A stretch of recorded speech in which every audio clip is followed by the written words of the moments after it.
तो इस particular video में हम लोग भारतीय साक्ष्य अधिनियम का सेक्शन 2 को कवर करेंगे। Very very important section.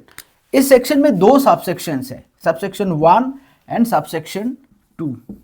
Very important, ध्यान से देखिएगा। सबसेक्शन 1 में A, B, C, D, E, F, G, H, I, J, K, L ये सारे में डेफिनेशंस दिए गए हैं। ठीक है, तो सबसे पहले ए में बताया गया है कोर्ट के बारे में। ए में है कोर्ट, बी में है कंक्लूसिव प्रूफ, सी में है डिसप्रूव, सी में डिसप्रूव को डिफाइन किया गया है।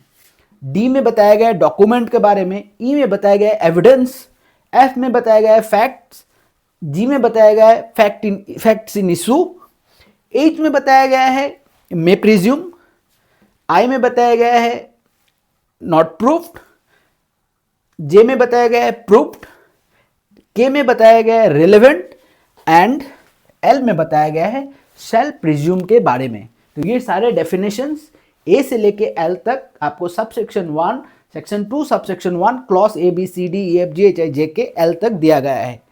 अब जो सबसेक्शन 2 है इसमें बताया गया है कि जो भी डेफिनेशंस बीएसए में यानी कि ए से लेके एल तक के अंदर दिया नहीं गया है, बट अगर उसको बीएनएस या फिर बीएनएसएस या फिर इंफॉर्मेशन टेक्नोलॉजी एक्ट 2000 अगर इनमें डिफाइन किया गया, फॉर एग्जांपल भारतीय साक्ष्य अधिनियम में डिजिटल सिग्नेचर के बारे में है, बट डिजिटल सिग्नेचर को यहां पे डिफाइन नहीं किया गया है। For that purpose we have to refer information technology act 2000।